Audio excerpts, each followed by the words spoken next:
Good evening everyone, welcome back to my channel. कैसे हैं आप सब लोग? होपफुली आप लोग बहुत ही अच्छे होंगे।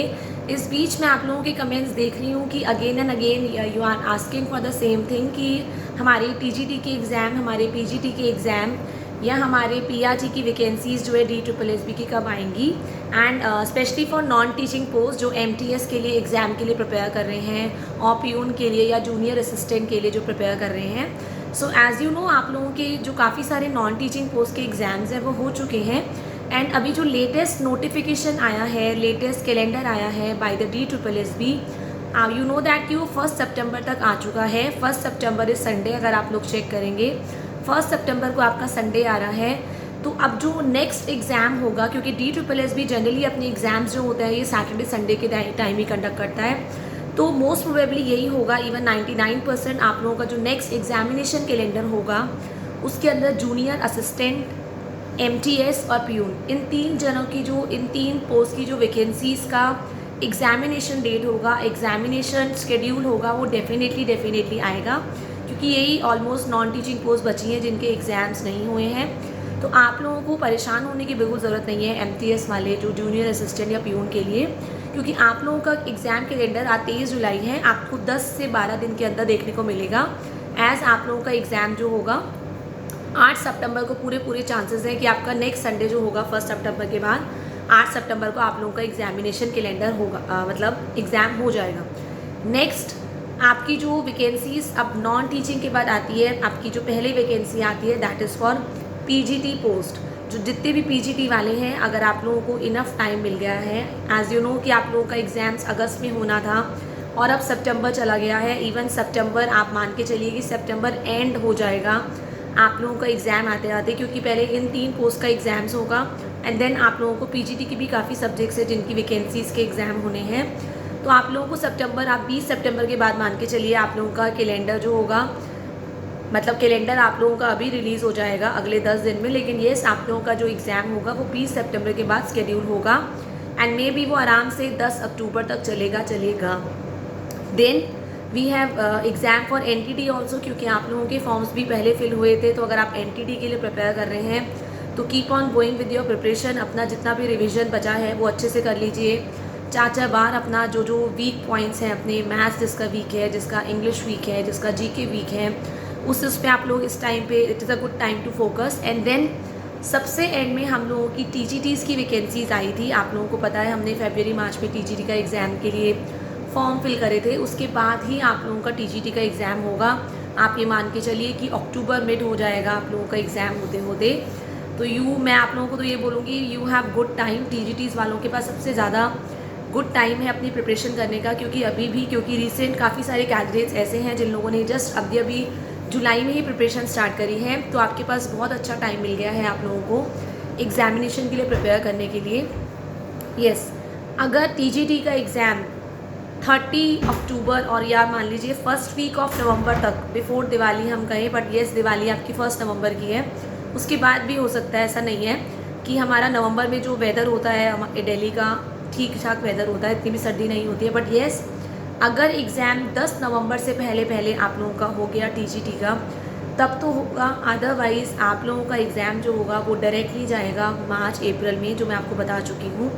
मार्च में आपका चला जाएगा। उसके हिसाब से आप लोगों के पास अब पूरे चांसेस भी लग रहे हैं। बट येस, इसको हम श्योरिटी से नहीं बोल सकते। जब हमारा नेक्स्ट कैलेंडर आएगा अगले 10-15 दिन में, उसके हिसाब से ही हम बोल पाएंगे कि आपका TGT वालों के एग्ज़ाम इस साल होंगे या अगले साल मार्च में होंगे। देन बात कर लेते हैं PRT की वैकेंसीज़ की। आई नो कि काफ़ी सारे कैंडिडेट्स, इवन जो मैक्सिमम कैंडिडेट्स हैं, they are preparing for DSSB PRT। आप लोगों का जो एडवर्टाइजमेंट होगी, नोटिफिकेशन होगा, डेफिनेटली इस साल आ जाएगा। पूरे चांसेस है कि अगस्त सितंबर में आ जाए। बट येस, आप लोगों का एग्ज़ाम डेफिनेटली अगले साल ही होगा। इस बार तो सारी की सारी डेज जो है DSSB के पास बिल्कुल फिल्ड है। तो आप लोग अपनी प्रिपरेशन ऑनगोइंग रखिए।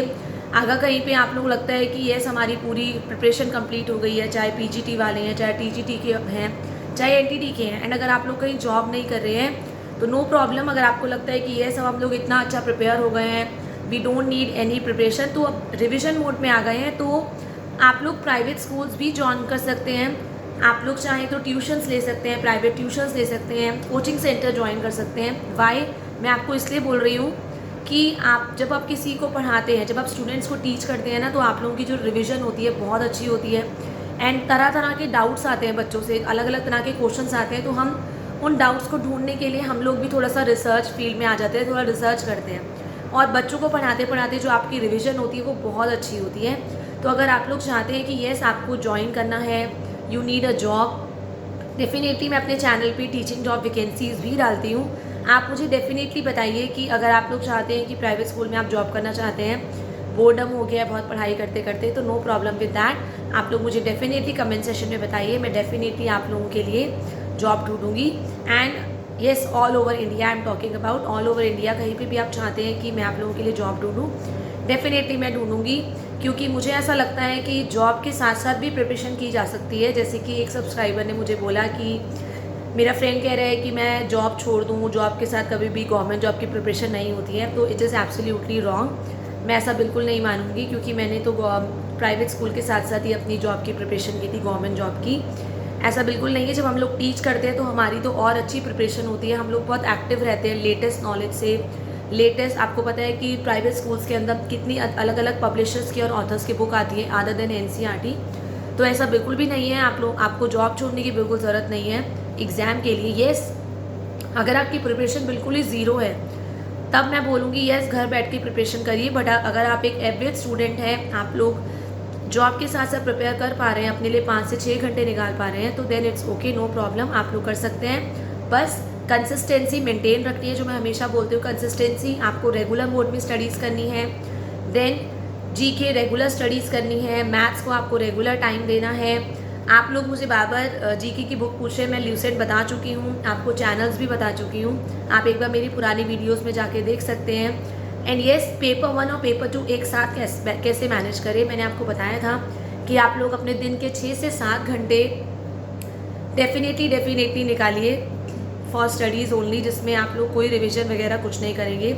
जिसमें से 3 घंटे आप लोगों के सब्जेक्ट के होंगे, जिसमें आपको सिर्फ अपने सब्जेक्ट पे फोकस करना है। And only NCERT is the source, NCERT के अलावा कुछ भी नहीं।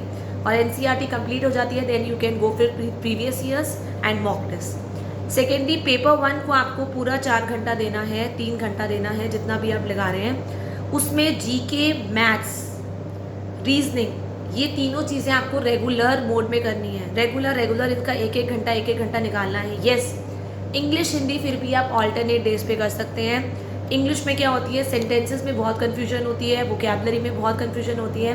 वोकैबलरी के लिए आप नीतू मैम की न्यू वोकैबलरी की बुक आई है, आप वो ले सकते हैं, नीतू सिंह मैम की।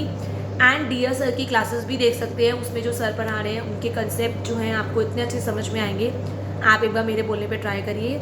इसी तरह आप पेपर 2 को मैनेज कर सकते हैं, जिसमें से मैथ्स जीके आप लोग बिल्कुल नहीं छोड़ेंगे, रेगुलर मोड में पढ़ेंगे। सो अगर आपको कैसा भी डाउट है, you can always ask me in the comment session. One more thing, KVS की वैकेंसीज भी हमारी आने वाली हैं आगे, एनवीएस भी आएंगी, ईएमआरएस भी आएंगी। तो आप ऐसा मत सोचिए कि हम DSSB के लिए प्रिपेयर कर रहे हैं तो वो कहीं और काम नहीं आएगा। येस, जब आप लोग अपना सब्जेक्ट कर रहे हैं तो वो केवीएस में भी काम आएगा, वो एनवीएस में भी काम आएगा, क्योंकि सब्जेक्ट तो वही आप एनसीईआरटी से ही पढ़ेंगे। सो ऐसा नहीं सोचना है, हमारी पढ़ाई क्या होती है, कहीं ना कहीं हमें डेफिनेटली कहीं ना कहीं काम आती है। So till the time, thank you everyone, have a nice day.